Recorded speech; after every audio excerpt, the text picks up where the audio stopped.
Sud Radio, les vraies voix qui font bouger la France. Stéphane Soumier avec Bismart, 19h30, 20h.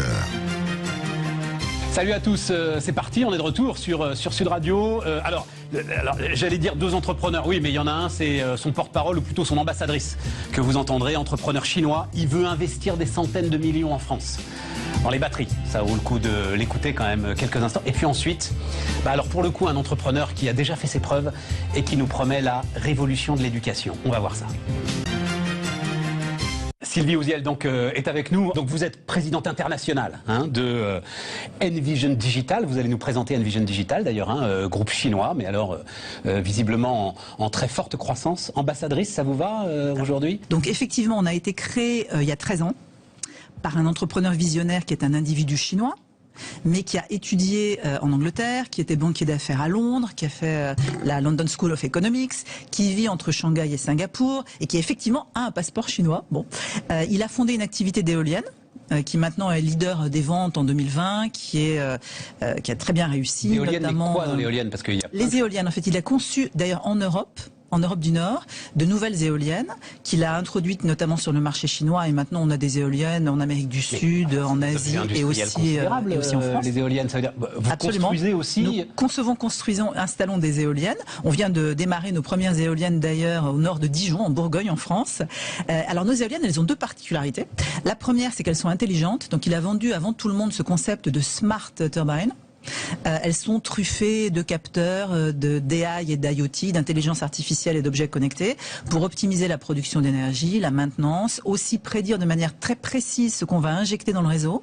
Donc on a une solution de météo géolocalisée, 100 mètres par 100 mètres, avec un quart d'heure de précision pour prévoir le vent, la pluie, les ensoleillements, etc., qui permet vraiment de savoir ce qu'on va injecter. C'est très important parce que en Chine, il y a des pénalités de réseau très élevées si on n'injecte pas ce qu'on avait signalé qu'on allait injecter, parce que ça crée évidemment des complications au niveau du réseau pour équilibrer demande et supply, demande et fourniture. Et donc, ces atouts finalement d'avoir des éoliennes connectées, intelligentes et fiables sur le plan de leur production, lui ont permis de devenir numéro 1 des ventes et après de s'exporter au Vietnam, au Mexique, en Argentine, voilà, dans plein d'endroits très intéressants. Et donc sur cette base d'éoliennes derrière, vous développez ce qui est d'ailleurs l'adjuvant indispensable, l'activité de batterie. Alors voilà, chronologiquement, en fait, l'activité logicielle, qui elle est basée à Singapour, et co-investi par un fonds d'investissement californien qui s'appelle Sequoia Capital, qui est spécialisé dans les nouvelles technologies, comme vous le savez. Très connu. Très connu. Donc, singapourien, basé à Singapour, avec un investisseur américain, et toujours Zanglais derrière. C'est une autre société, en fait. Autour de Zanglais, il a constitué cet écosystème de sociétés autour du développement durable. Et donc, cette deuxième activité, elle utilise la combinaison de l'intelligence artificielle et des objets connectés, les IoT, pour optimiser l'énergie de bout en bout. Donc on veut un peu être l'Android de l'énergie. Donc on a de la production éolienne, solaire, hydraulique, on a du stockage, on a de l'orchestration de tout ça, et on a aussi de l'efficacité de la consommation, efficacité des bâtiments, des infrastructures, des usines, des ports.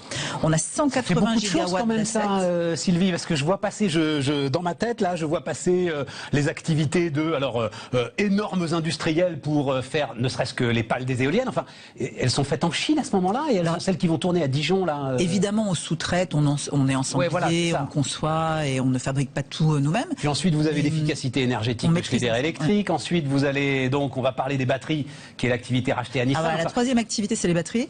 Et effectivement, alors avec un peu une double vision. La première, donc cette activité est basée au Japon, c'est l'ancienne activité captive de Nissan. La première vision, c'est de dire le véhicule électrique va être un levier essentiel de la transition énergétique. Et là, moi, c'est mon credo personnel et j'en suis absolument convaincu. Ça va basculer par ce levier. Les consommateurs ont basculé dans leur tête. La législation notamment européenne sur la taxe carbone pousse vraiment les constructeurs à électrifier leur gamme.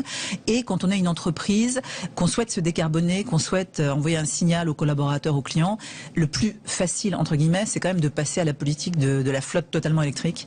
Et on le voit dans les chiffres. On voit des croissances de 50-60%, 9% des ventes de véhicules en France. Enfin, c'est énorme.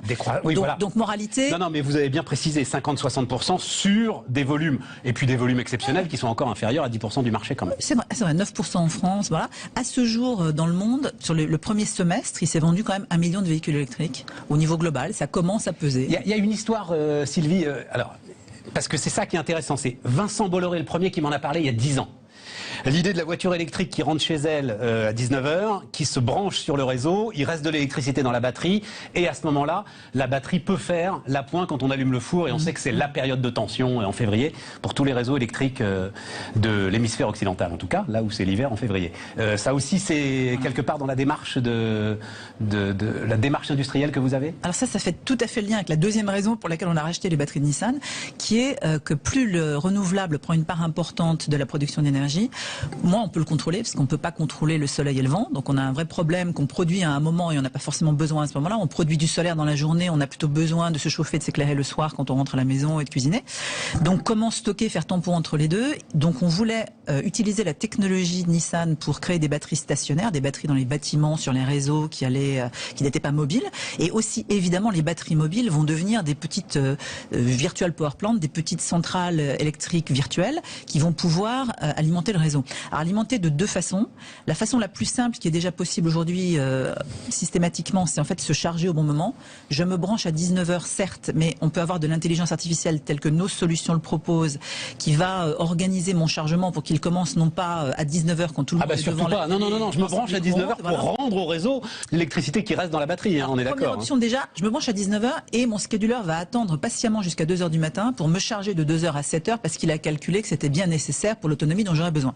Donc ça, c'est ce que nous faisons déjà avec nos solutions. Et puis la deuxième chose qu'on fait aussi, mais qui nécessite un tout petit peu plus d'infrastructure, c'est ce que vous disiez, restituer de l'énergie au réseau, ce qui suppose des chargeurs et des compteurs un peu particuliers. C'est pas de mal à veille.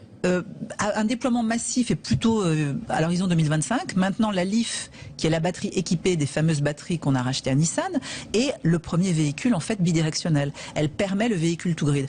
La batterie aujourd'hui, c'est plus de l'intelligence que de la chimie finalement. Nous, on croit beaucoup à la smartification de nos équipements. On avait commencé déjà il y a 13 ans avec les turbines.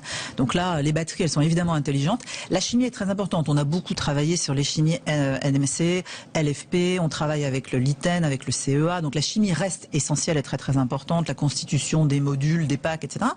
Par ailleurs, il y a vraiment un sujet de smartification et nous on le prend de bout en bout. C'est-à-dire qu'on a à la fois le battery management system, on développe des solutions pour que la batterie soit équilibrée et pour vraiment être le système de contrôle de niveau 0, le plus sécuritaire inclus dans la batterie.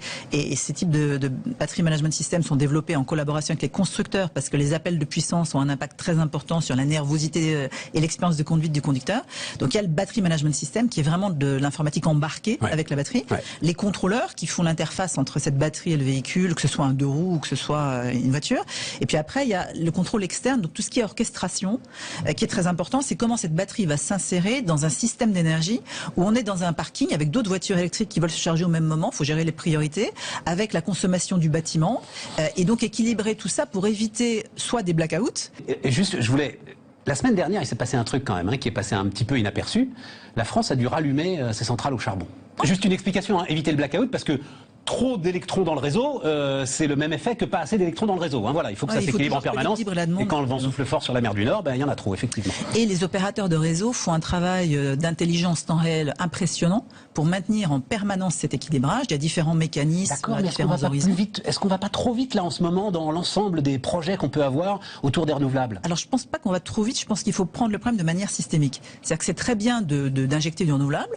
Il y a ce sujet du fait qu'il ne soit pas contrôlable. Deuxième difficulté, deuxième complication, le renouvelable c'est aussi de la génération décentralisée. Donc c'est beaucoup de gens qui se mettent des éoliennes et des panneaux solaires sur le toit et qui à un moment vont s'effacer de la grid, en se disant vont s'effacer du réseau, en se disant tiens en ce moment là, je vais consommer ma propre énergie ou j'ai chargé ma batterie donc finalement je me retire, de manière pas forcément très prévisible, ou vont injecter dans le réseau de manière décentralisée, en bottom-up, en remontant, alors que le réseau est plutôt dimensionné et configuré pour savoir bien gérer du top-down centralisé. Et puis la troisième difficulté, c'est que ces petits véhicules électriques dont on parle, les comportements de chargement sont pas extrêmement connus, maîtrisés, historisés, modélisés. On imagine que les gens se chargent à 19h, mais enfin on va voir comment les habitudes vont se mettre en place et tout ça reste encore à constater sur le terrain. Et donc du coup, quand on combine tout ça, le travail que fait le réseau d'équilibrage, il est très compliqué. Donc ça veut dire que le réseau, il faut l'aider de deux manières. d'une part avec des stockages, avec des batteries, et d'autre part avec surtout de l'orchestration, des demandes contrôlables, pouvoir dire au véhicule d'arrêter de se charger, pouvoir les scheduler, pouvoir prédire au réseau et lui promettre en agrégeant des véhicules des profils qu'il peut anticiper par rapport auxquels il peut s'organiser. Parce que si on fait pas ça, on va finir par construire des énormes autoroutes, des très très gros réseaux obèses. C'est pas bon pour l'environnement non plus.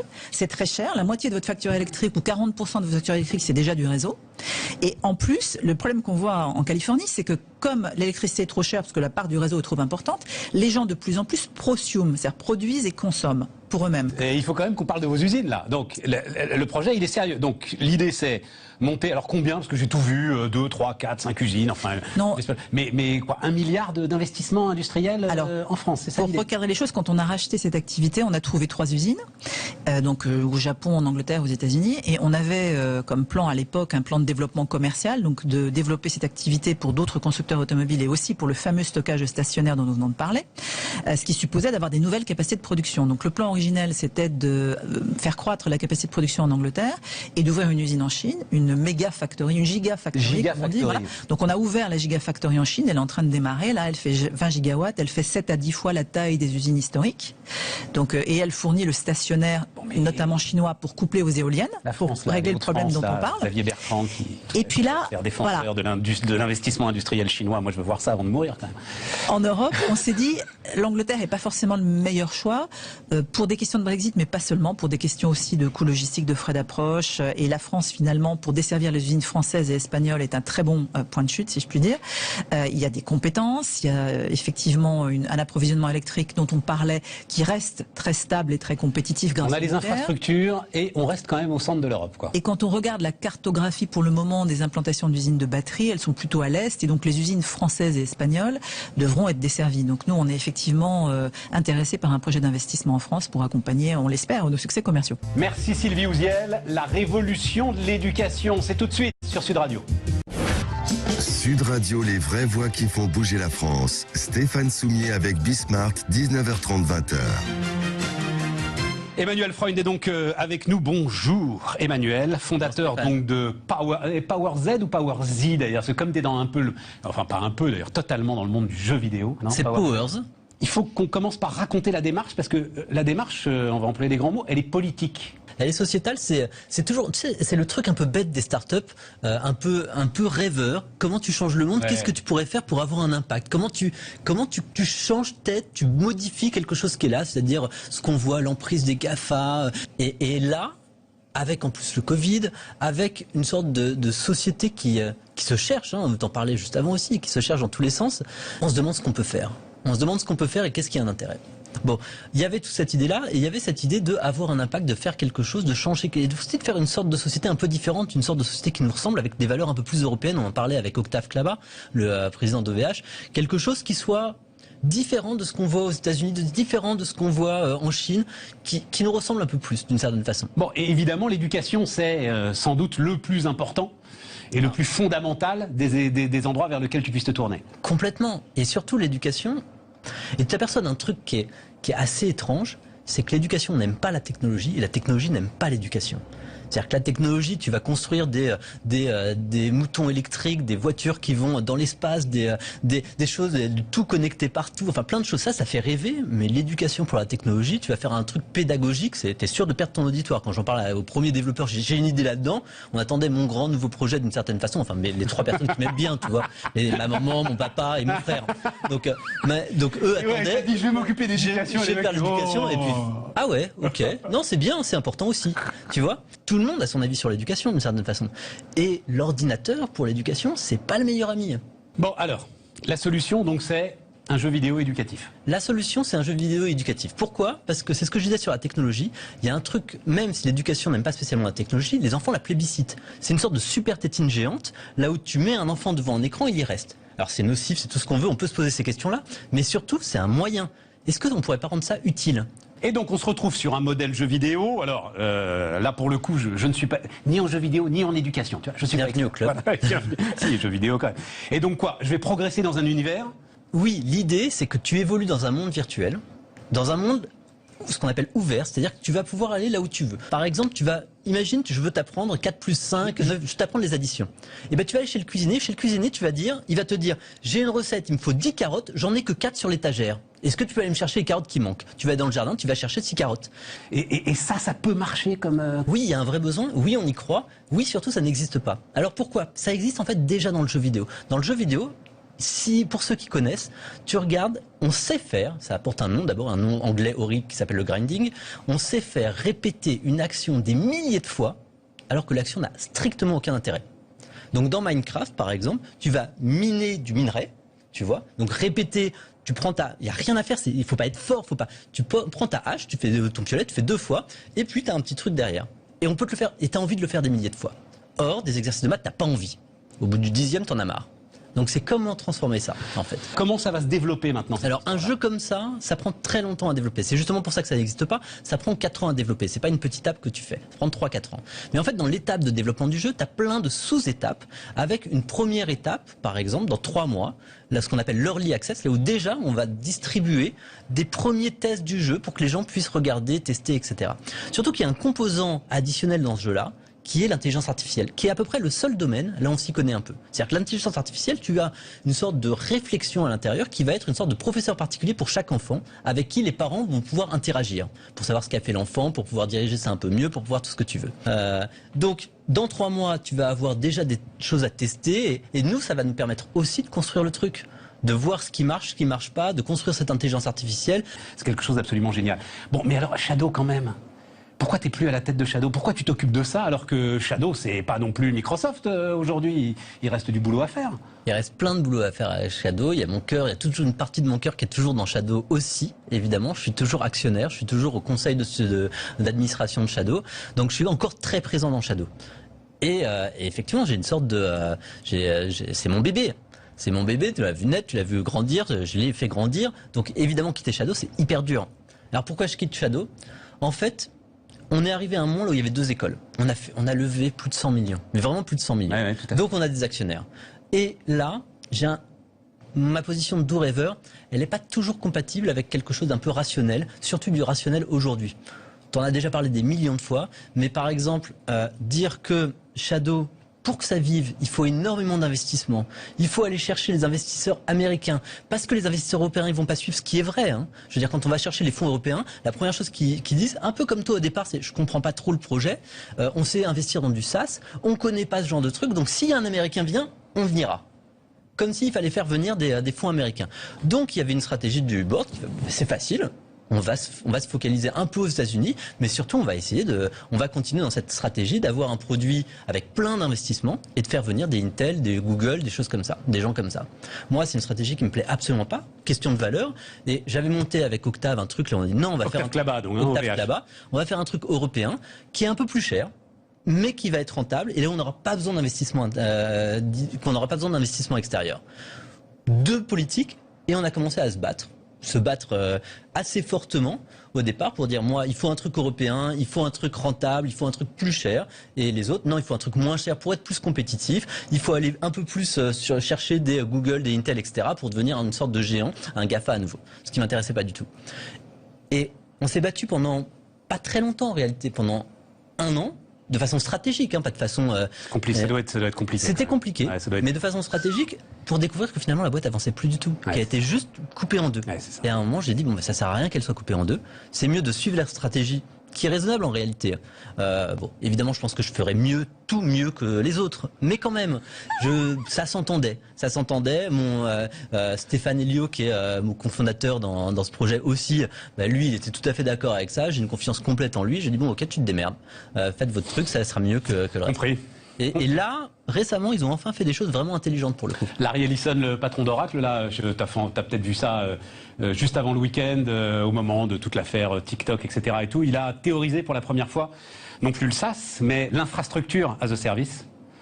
Donc, ce qui date d'il y a très longtemps, ce qui arrivait avant le SaaS. Hein. Voilà, mais c'est Shadow. Exactement. Et donc j'ai pensé à toi, je me suis dit tiens, voilà, infrastructure as a service, c'est en train maintenant de rentrer dans le... Ça revient. Voilà, dans le discours commun, Emmanuel Freund, on va suivre, Emmanuel, les développements de Powers. Et nous, les amis, on se retrouve demain sur Sud Radio.